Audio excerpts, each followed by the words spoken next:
Monday the 2nd of August.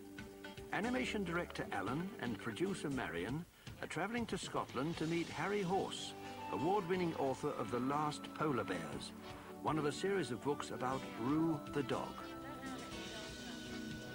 The Last Polar Bears tells the tale of an eccentric grandfather who embarks on an expedition to the North Pole to see polar bears in the wild. Harry decided to base grandfather's travelling companion on his own dog, Roo.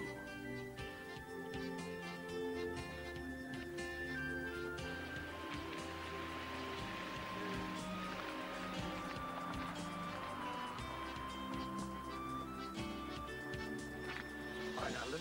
Hello. Nice to meet you. Nice to meet you, Harry. And this must be Roo. Hello. Great. Good. Come in. Thank you. Who's got a stick? Stick. The director, Alan, has come to talk to Harry about turning his book into an animated film.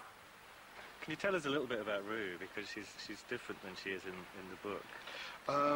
Yeah, we've had Roo for about 10 years, and we think that she's maybe 11 or 12 years old. But she was found on a motorway outside Edinburgh when she was about a year old, and the police picked her up and took her to a cat and dog home. And when Mandy and I got married, we went along to this dog home, and there she was, and took her home. I thought that she was an amazing looking dog, because she's just a little mongrel. She's not any particular type of breed, but she's got very sort of soulful eyes. And I started writing a book about her, and I put her very much as the hero. Yeah. And it just didn't really work. And it wasn't until Mandy went up to Shetland to see her mum and dad, and I was left on my own with Roo. We lived in a very remote cottage in the borders of Scotland. Right. And we had a big snowstorm that night, and because Mandy wasn't there to give her dinner, she ate all this ham on the kitchen table. I think she was panicking that we were in a snowstorm, Yes. we're cut off, we might as well eat the provisions straight away.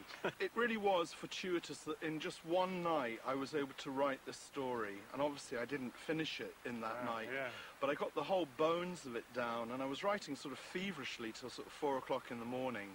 Of course, Roo in the room with me, Yeah. no idea as to what I was doing, and so I wanted her to be an anti-hero, I suppose, if you can. Yeah, she say is. She's that. not too cute, is she? She's, No, she does exactly as she pleases. I started then doing little drawings of her, and I think that because I felt that they would be very inept travellers, and hence the golf trolley. They would have this old golf trolley rather than a sledge. He couldn't afford a proper sledge. He wanted to take a husky, but Roo had to do. Well, told us about Roo. What about grandfather? Because he's the other star of the book, really. Well, he's very much based on my grandfather. He spoke 11 languages. He was a linguist and a historian, and he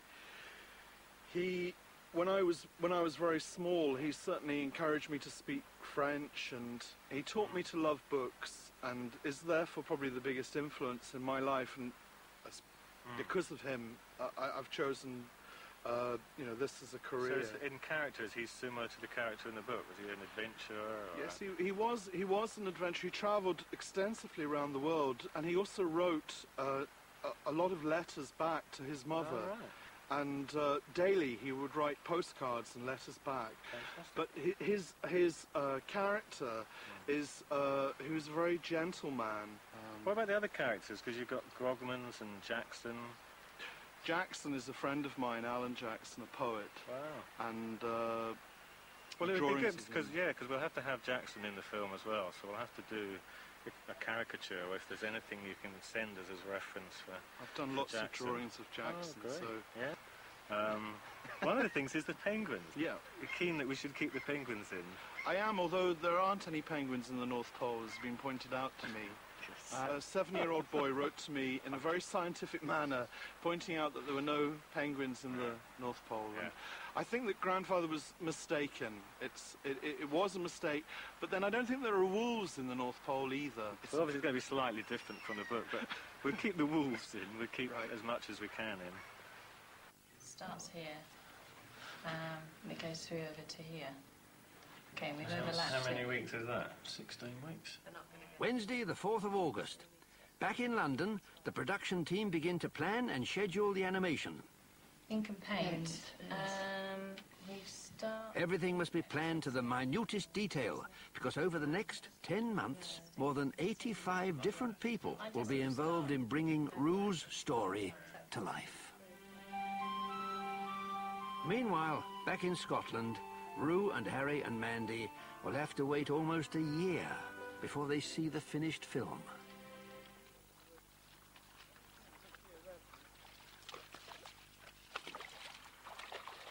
So we've worked out the beginning, more or less. We've done the journey. Thursday, the 24th of August. One of the first people to start working on the film is Trevor, the storyboard artist. Penguins, yes. As a kind of welcoming committee. Well, there actually aren't penguins in the Arctic, but it's No. funny. Well, it's obviously a new breed of penguin. Well, it's funny if we can Undiscovered breed use of them as penguin. much as possible. It is Trevor's job to tell the story in a series of pictures, like a comic. Monday, the 27th of September. The storyboard is then timed and edited down to an exact running time of 25 minutes. Shall we look at the Jackson sequence again? It's not going to be easy to cut down, is it? I mean, it's a short sequence as it is. It's just about possible, but I think we're really talking about taking it out. Yeah. We could. I mean, it's not really carrying the story forward, is it? Well, we'll just have to tell Harry then that Jackson's out. You can tell him. Okay. No, I've no problems with that. Okay, nice to hear you. I'll speak soon. All right, Alan. Bye-bye. We'll keep the line quality. Wednesday, the 29th of September. Now the layout artist, Neil, can start. This is great, yeah. Using the storyboard, he will design each scene in detail, plotting the camera moves and drawing up the backgrounds so that they work with the character animation. The other thing is the ship. It's got to be exactly as Harry draws it, but it's whether there's some shots that we've planned on the storyboard where it is three-dimensional. When we have to turn the boat, we have Yes. to build it in 3D, Right. and Yeah. we use that information to help the animator. It Yeah. could go through a process where you can get the line quality Yeah. to look drawn, Yes. render it out and Yeah. put it into Animo, paint it up. Yeah.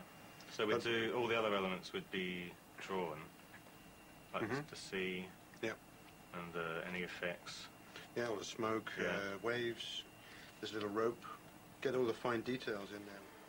While the 3D ship and the layouts are continuing, work starts on the backgrounds. Alan and Monica discuss colours. We could use these kind of colors. Green. And you got the It's green. fantastic. You got the green sky. It's Yeah. quite- The other thing I do I like the line. We definitely have to keep the line as that's what is in the Okay. original drawings. Would you like different color lines? Like, for example, the snow has a blue line, and the house of the yeah. building has like a brown like woody, a brown. woody Yeah. line. Yep. Yeah, I think that'd be better than just a Okay. stark black. Because I would, if you have to do it by hand, might as well take advantage of Yeah, the, use the fact 10 that lines, we use, could do different yes, colours. Yeah, brilliant. Okay, well, we'll carry on doing this, and then we'll plan sketches for the different sequences. Before the animators can start work, the voices must be recorded. An actor is cast for Grandfather. But who will be Rue? So you think you could make Rue bark? I can. You can? You I sure? can. Rue, bark. Bark. Bark. Oh, What's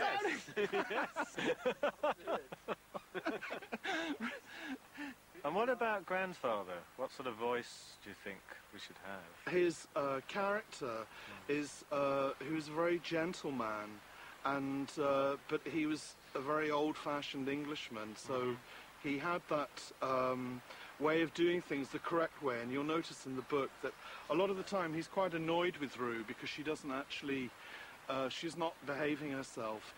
The pairing up of Rue and my grandfather as an old man.